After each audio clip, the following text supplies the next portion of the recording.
À vous tous et j'espère que vous allez bien. Marhaba bikoum dans cette nouvelle vidéo, on va entamer un nouveau cours. C'est le cours de la salmonella. Donc vous savez quoi sur la salmonella? Nkhlikom avec une petite vidéo explicative comme une introduction ou le cours d'aujourd'hui. C'est parti les amis. C'est quoi la salmonelle? La salmonelle est une bactérie ou bien un microbe si vous préférez. Elle est responsable d'une maladie qui s'appelle la salmonellose, une forme gastro-entérite qui entraîne fièvre, maux de ventre, vomissements et diarrhée. La salmonellose peut se soigner facilement, mais elle peut être grave chez certaines personnes fragiles, en particulier les nourrissons. En décembre 2017, 18 bébés ont été contaminés par la poudre de lait. Mais alors, quels sont les moyens de se protéger contre cette bactérie ? D'abord, il faut savoir que cette bactérie vit naturellement dans les intestins des animaux et alors elle passe dans leurs fesses. Si les fesses touchent les aliments, alors les bactéries vont pénétrer et se développent à l'intérieur. Par exemple, à la ferme au moment de la traite, si le lait entre en contact avec les fesses, il peut retrouver contaminé. Et il suffit ensuite de boire ce lait pour tomber malade. Dans les usines de fabrication des aliments, on a des contrôles et des règles d'hygiène strictes mises en place pour lutter contre ce type de contamination. Même à la maison, il faut respecter certaines précautions simples pour éviter tout type de contamination. La meilleure protection est bien cuire les aliments car les bactéries ne résistent pas à la chaleur. Et n'oubliez pas surtout de bien laver les mains. Merci beaucoup. Après voir la petite introduction, venez avec moi, on va commencer notre cours. Salmonella. Donc c'est quoi la salmonella? Venez, on va découvrir ensemble. Donc salmonella ou bien les salmonelles forment un genre de protéobactéries appartenant à la famille des entérobactéries. Donc les salmonelles ou bien salmonella forment un genre de protéobactéries appartenant à la famille des entérobactéries. Ça veut dire quoi? Ça veut dire que salmonella, elle est du genre protéobactéries du famille entérobactéries. Genre protéobactéries, famille entérobactéries. Donc, elle mesure entre 0,7 à 1,5 micromètres. Donc, elle est petite taille, très petite taille, de diamètre avec un flagelle. Donc, elle possède des flagelles. Retenez bien que les salmonelles sont de petite taille de 0,7 à 1,5 micromètres et elles possèdent des flagelles. Maintenant, on passe à la classification des salmonelles. Salmonella ou bien les salmonelles, classification basée sur le sérotype. Donc, les salmonelles sont classées par rapport à leur sérotype. On va voir tout ça ensemble. La classification des salmonelles, comme on a dit, elle est basée sur les sérotypes. Donc, on distingue deux types de salmonelles. On a les salmonelles typhoïdales ou on a les salmonelles non typhoïdales. Donc, la classification des salmonelles est basée par rapport à leur sérotype. On distingue deux types de salmonelles. Les salmonelles typhoïdales et les salmonelles non typhoïdales. Donc, c'est quoi la différence entre les deux types ou bien les deux classes? Donc, نبدأ وحدة بوحدة. Donc, les salmonelles typhoïdales. علاش سموهم des salmonelles typhoïdales? Parce que ils causent la fièvre typhoïde et la fièvre paratyphoïde. Donc, la fièvre typhoïde, c'est une forte fièvre. C'est un des symptômes causés par certains salmonelles. نسموهم des salmonelles typhoïdales. Donc, vous comprenez. Donc, les salmonelles typhoïdales, ils causent des fièvres typhoïdes, d'accord? Ou bien des fièvres paratyphoïdes. Et par rapport à ça, à ce symptôme-là, on les classait parmi les salmonelles typhoïdales. Très bien. Donc, on a cause la fièvre typhoïde et la fièvre paratyphoïde poisonnée.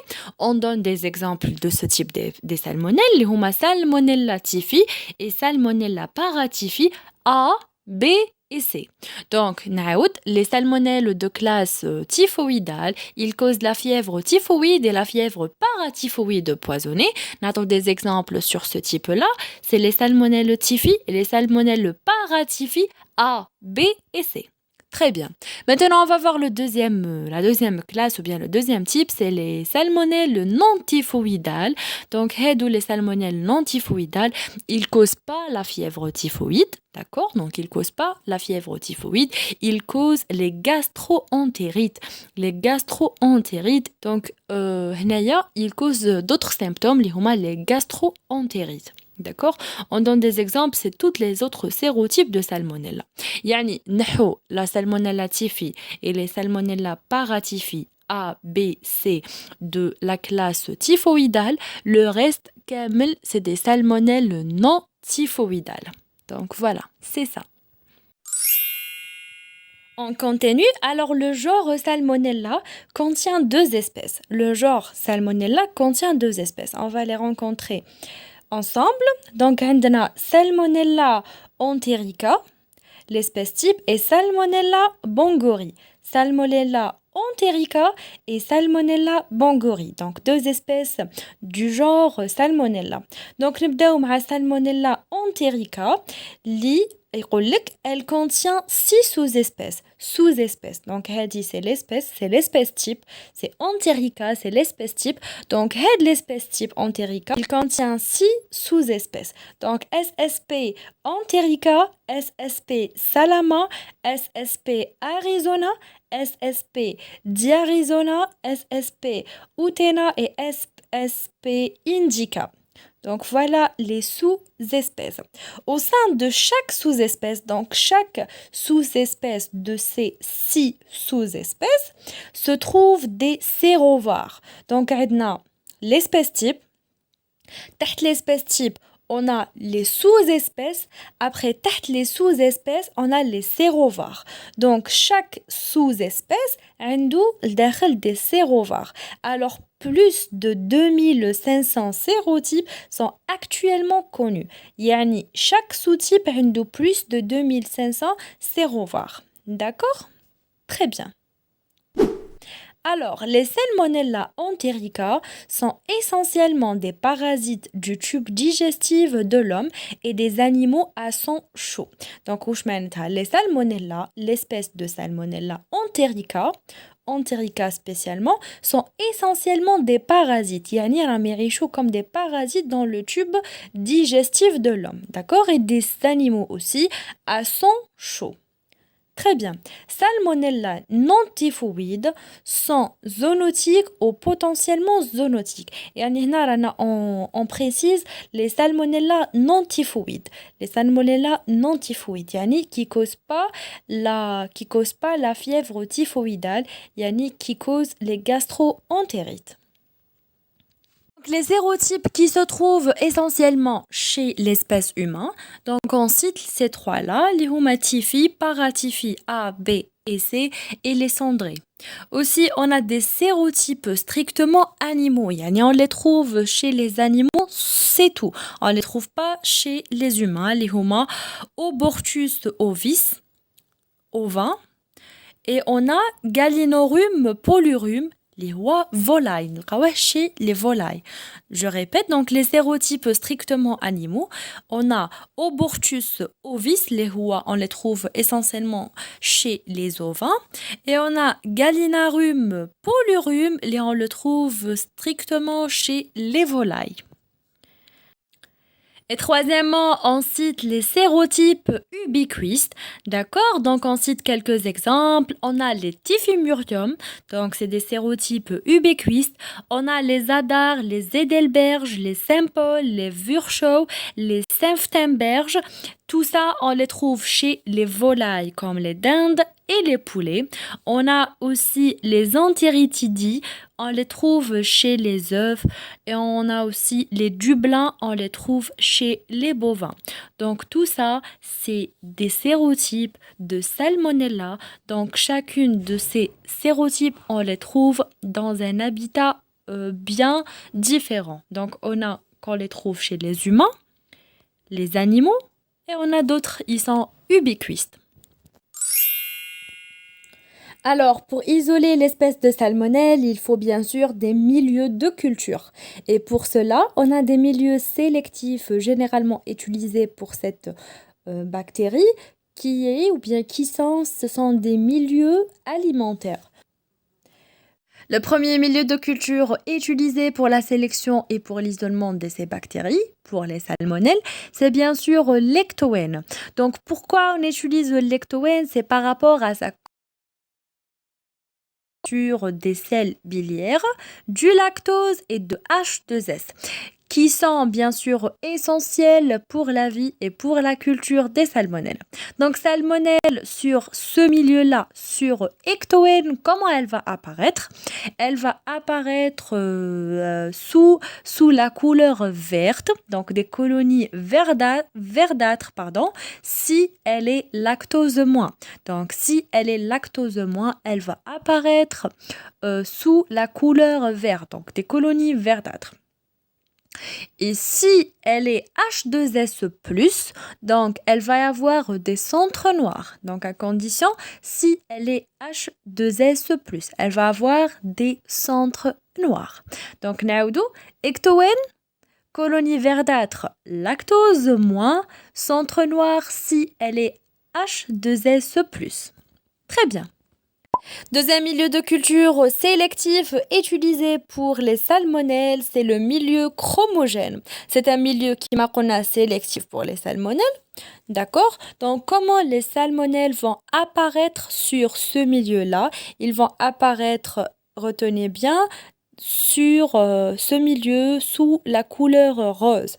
Donc, couleur rose, colonie rose. Pourquoi? Parce qu'ils sont oxydase négatifs.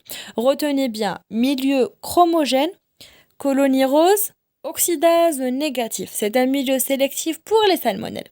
Il faut savoir aussi que ces bactéries-là sont anaérobies facultatives. Ils poussent aussi facilement sur des milieux de culture simples. D'accord, et sur des milieux sélectifs et différentiels contenant des sels biliaires et du lactose.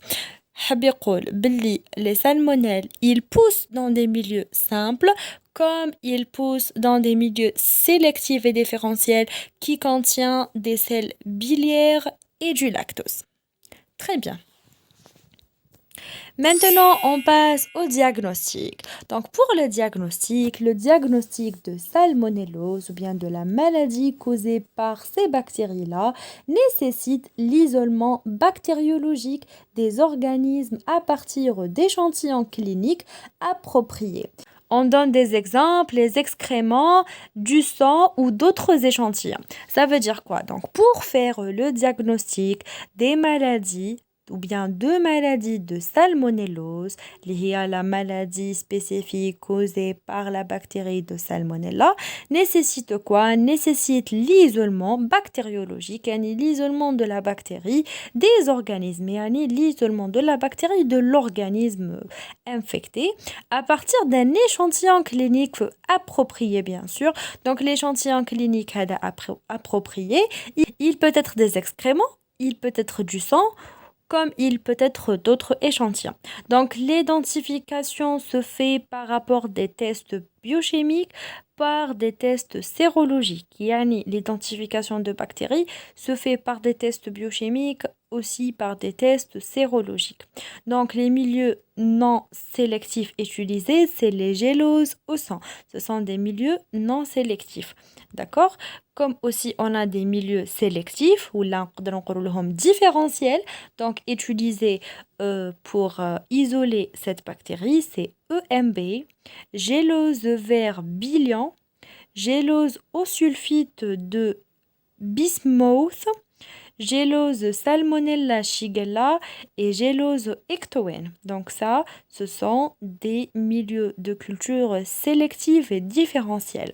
Et on a aussi les bouillons d'enrichissement sélectif comme les milieux Rapaport, les bouillons de sélénite ou les bouillons tétrathéonate. On termine toujours avec le diagnostic. Donc, pour le diagnostic de salmonella ou bien l'identification de salmonella, il faut d'abord l'identification antigénique parce que la salmonella, elle possède 3 antigènes qui permettent sa identification, d'accord, sur l'âme. Donc, l'identification antigénique est basée sur la détermination de l'agglutination. De l'agglutination sur l'âme. Je vais vous montrer une petite figure. Donc, ici, sur la gauche, c'est l'agglutination positive, yani présence de ces antigènes. Et sur la droite, c'est une agglutination négative, yani absence de ces antigènes, yani c'est pas de la salmonelle. Ça, ce qui se passe sur l'âme.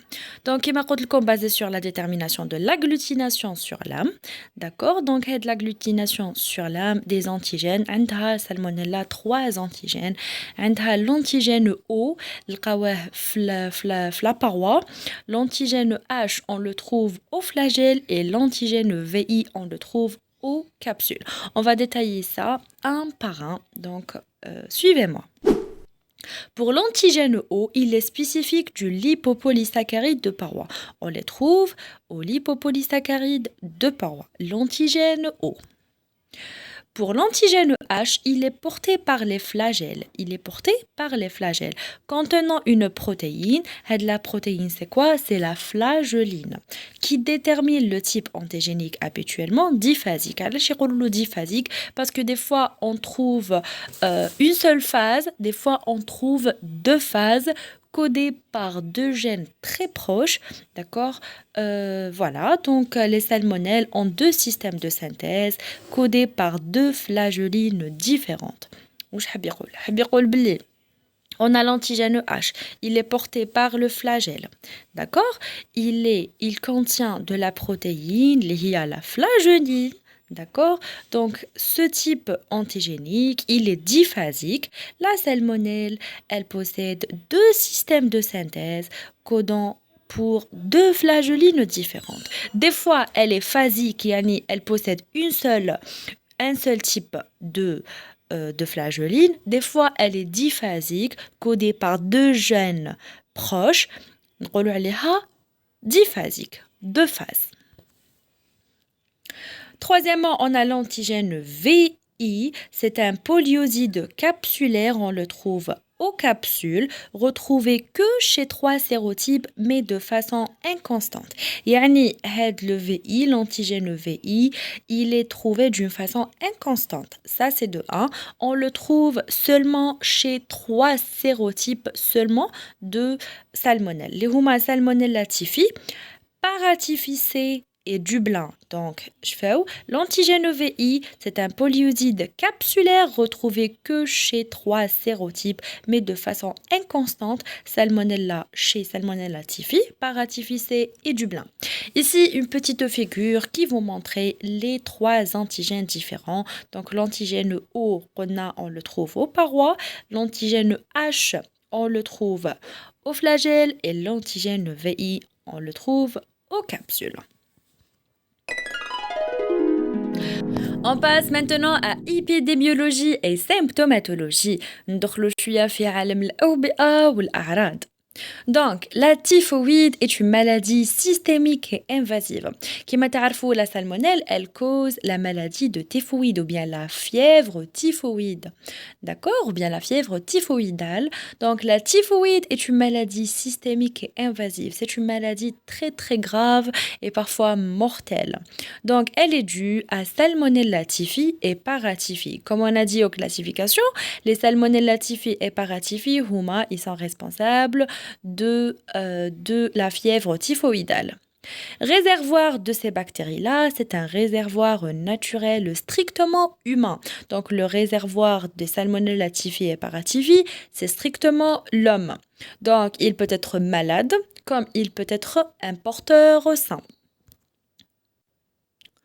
Estimation de l'Organisation mondiale de la santé, l'OMS, a estimé environ 16 millions de cas. 16 millions de cas, c'est vraiment énorme.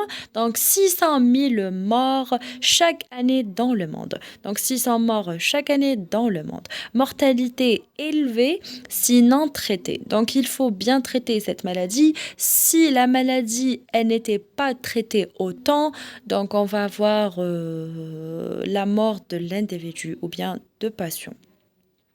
10 à 20%. Voilà, donc les mortalités élevées, sinon traitées, c'est environ 10 à 20%. Donc la dose infectante, c'est 105 à 106 bactéries. C'est vraiment très très peu pour avoir ces symptômes-là. Le mode de transmission, ça peut être direct comme ça peut être indirect. Donc le mode de transmission direct, c'est par les mains salées, le contact avec les selles infectées, etc.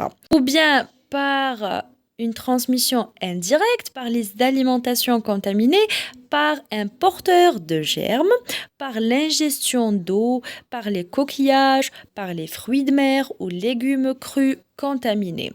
Pour l'incubation, donc elle prend 5 à 30 jours, donc c'est environ 15 jours en moyenne. Donc après l'infection ou bien après pénétration de cette bactérie. Maintenant, on passe à la période d'invasion. Relo, période d'invasion ou bien la période de début de la maladie ou bien début de l'infection. Donc c'est quoi? C'est quoi les symptômes vus sur ces patients-là? Donc l'ahdo, une fièvre à 40 degrés, une céphalée, un vertige, une diarrhée, vomissement, douleur abdominale et hépatosplénomégalie.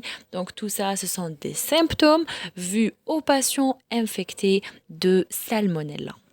Par rapport à fièvre, céphalée, vertige, diarrhée, vomissement, douleur abdominale, donc tout ça, ce sont des symptômes clairs et faciles à comprendre. Hépatosplénomégalie, ça veut dire quoi? Donc hépatosplénomégalie est l'association d'une augmentation de volume du foie, d'accord? Donc hépatomégalie. Et de la rate, c'est splénomégalie. Donc c'est ça la définition de ce terme hépatosplénomégalie. Comme c'est l'association d'une augmentation de volume du foie, ce qu'on appelle hépatomégalie, et de la rate, c'est splénomégalie. Donc voilà. Pour la période d'état ou bien la période de la maladie, après la période initiale, donc on voit une tuphose. Une tuphose, c'est une phase de délire. Donc ça veut dire quoi la tuphose? La tuphose est un état de stupeur. Et ça veut dire quoi? شغل هداك الإنسان يحس روحه شغل مخلوع, etc. Et d'abattement extrême. L'état, il dure des fois 1 à 2 jours. Donc le malade est prostré, est inerte et indifférent à ce qui se passe autour de lui. يعني ما وحس والو وشاو صاري autour de lui. D'accord? Donc ça, c'est aux périodes d'état. Aussi, on remarque des taches rosées lenticulaires, donc 2 à 4 mm de diamètre. Donc c'est au niveau des yeux. Avoir un modèle de colonisation intestinale par salmonella, c'est la physiopathologie, donc tpomaya, le cycle. Donc voilà, voici un schéma qui représente un exemple d'un cycle de salmonella. Donc on va voir étape par étape de 1 à 7. Donc pour l'étape numéro 1, comme vous voyez, c'est le contact avec la surface. La salmonella, elle est en contact direct avec la surface intestinale. La phase 2, c'est l'addition. L'iltisaq, c'est l'addition, comme vous voyez, c'est l'addition de salmonella avec la surface par l'adhésine des organites fibriales et par des protéines. Donc l'addition, ça se passe par quoi? Par 3 choses, par l'adhésine, par des organites fibriales et par des protéines. Donc ça, c'est la deuxième étape. La troisième étape, c'est l'invasion avec formation de SCV. L'invasion, c'est la pénétration ou bien l'endocytose avec formation de SCV. SCV, c'est quoi SCV? C'est vacuole contenant de salmonella. Vacuole contenant de salmonella. Naoudo, contact avec la surface. Deuxièmement, c'est l'adhésion avec l'adhésine, les organites fibriales et les protéines. Troisièmement, c'est l'invasion ou bien la pénétration avec la formation de SCV, c'est vacuoles contenant la salmonella. 4-1. Donc après ça, il sera 2 choses. Soit 4-1, soit 4-2. Donc pour 4-1, c'est réplication intravacuolaire. C'est la réplication intravacuolaire. Donc, c'est la réplication داخل la vacuole. Après 2-4-1, on passe à l'étape numéro 5. Ici, s'échapper dans le cytoplasme à la lumière intestinale après réplication intravacuolaire. Yani, elle va s'échapper de la vacuole, elle va s'échapper vers la lumière cytoplasmique pour revenant et faire un deuxième contact avec une deuxième ou bien un autre surface, ou bien une autre partie de l'intestin pour refaire le cycle. Donc, 4-1, c'est réplication intravacuolaire. 5e, c'est s'échapper dans le cytoplasme à la lumière intestinale après réplication intravacuolaire. Si on va choisir le deuxième cas, c'est après la pénétration ou bien après l'invasion avec formation de SZV, où la salmonelle dans la vacuole, absorption potentielle par les cellules dendritiques et des macrophages. Yani une fois les salmonelles ils vont sortir de la vacuole et vers le cytoplasme, ils vont avoir une absorption potentielle par les cellules dendritiques et les macrophages. Ensuite, on va passer à l'étape numéro 6. Après l'absorption potentielle par les cellules dendritiques et les macrophages, on va passer sixièmement au transport vers les ganglions lymphatiques mésentériques. Donc, après qu'on a l'absorption, il sera sixième étape, le transport vers les ganglions lymphatiques mésentériques. Transport vers les ganglions lymphatiques mésentériques. Et septièmement, c'est le provoquer bactérémie dans le foie. D'accord? C'est dans le foie, la vésicule biliaire où elles peuvent se répliquer et elle va être libérée dans la bile pour retourner dans les intestins. Donc, septième étape, tu auras directement le foie. Donc, elle va provoquer des bactérémies, d'accord, dans le foie, donc la vésicule biliaire, où elles peuvent se répliquer. Une deuxième réplication, on parle de salmonelle toujours, et elle va être libérée dans la bile pour retourner dans les intestins. La bile après directement la lumière cytoplasmique les intestins باش تروح تعاود دير le cycle تاعها à nouveau. D'accord? J'espère que vous avez compris. On passe à la diapo suivante avec la physiopathologie. Ici, avec physiopathologie, c'est juste pour résumer les choses et bien les comprendre d'une façon générale. Donc, les salmonelles envahissent la paroi de l'iléon terminal. Je vais vous montrer l'iléon terminal, les intestins. Donc, c'est une partie de l'intestin. Donc, les salmonelles, ils vont envahissent. Donc, يهجموا عليه. D'accord? Donc, par l'adhésine, par les flagelles et par les systèmes de sécrétion, ils vont adhérer sur lui par les molécules, l'adhésine, les flagelles et les systèmes de sécrétion. Après, ils se propagent ensuite aux lymphatiques intestinaux. Yani, lymphatiques intestinaux, donc je vais vous montrer, où elles sont phagocytées par les PMN et les macrophages. Ensuite, ils vont être phagocytés par les PMN ou les macrophages. Après, elles se multiplient dans les vacuoles phagocytaires. Donc, ça a une multiplication داخل la vacuole phagocytaire. يعني بعد ما صارت لها la phagocytose. Les macrophages infectés sont finalement détruites ou bien détruits et les salmonelles libérées provoquant une septicémie LPS choc septémique. وش معناتها? Donc après la multiplication داخل les macrophages, sera la lyse de la macrophage, de la cellule ou libération des salmonelles. Ici راح يكون le nombre تاعهم plus élevé. Ils vont nous causer un choc septémique, causer une septicémie. C'est une infection très grave et très dangereuse. Donc, choc septémique, c'est par rapport au nombre des bactéries trouvées dans le sang et dans les vaisseaux. Voilà. On continue toujours avec le cycle. Alors après tu auras une dissémination hématogène qui m'a dit comme après les salmonelles qui يروحوا في le sang donc il sera انتشار في عبر الدم donc c'est hématogène يروحوا les os, les poumons, le foie, le cerveau et d'autres salmonelles restent toujours dans les intestins. Donc كاين اللي يروحوا donc ils vont faire leur travail les os, les poumons, le foie, le cerveau, et d'autres restent toujours dans les intestins, donc où elles envahissent la paroi intestinale et peuvent provoquer une ulcération, une perforation et une hémorragie. Donc, travaille toujours la paroi intestinale où elle va causer des symptômes دير تقرحات دير ثقوب ودير des hémorragies aussi au niveau des intestins. Après, la première étape, c'est l'entérotoxine. Les entérotoxines se lient aux gangliosides. GM1. Il se trouve au niveau des ganglions. Je vais vous montrer. Et provoque, qu'est-ce qu'il va provoquer?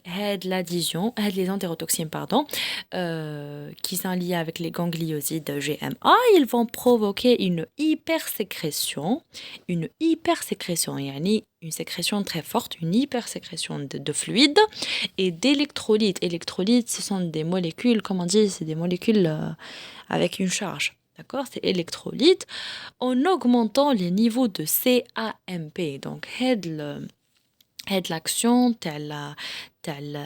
les hypersécrétions des fluides et les électrolytes, ils vont augmenter le niveau de CAMP.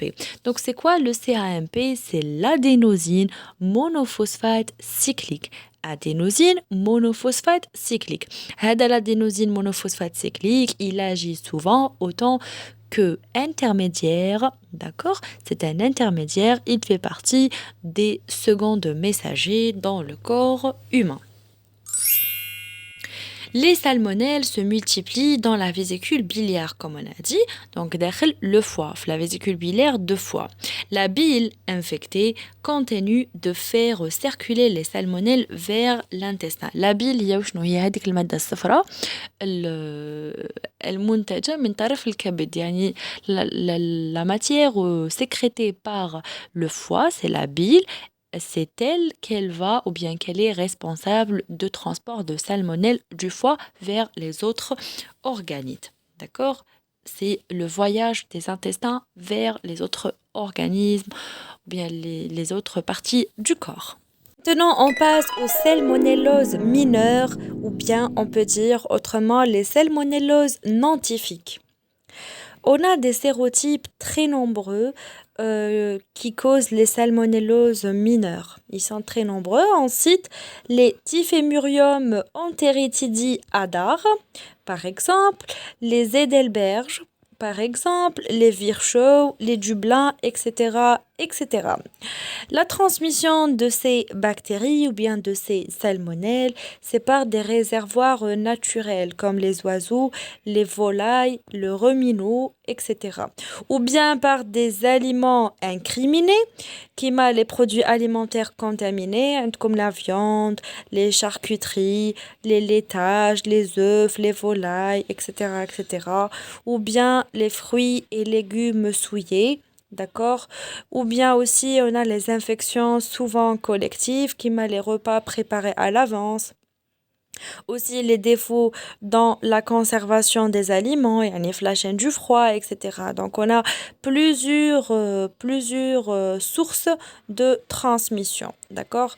Voilà. La dose infectante de salmonelle ou bien qui cause cette maladie, c'est 106 bactéries. 106 bactéries. Maintenant, on va voir les symptomatologies des salmonelloses mineures. Ça veut dire quoi? Ça veut dire on va voir les symptômes causés par les salmonelles mineures.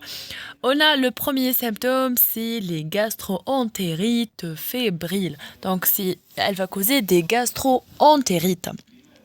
Après incubation, 12 à 36 heures après ingestion de l'aliment contaminé, après ingestion de la bactérie ou bien des salmonelles.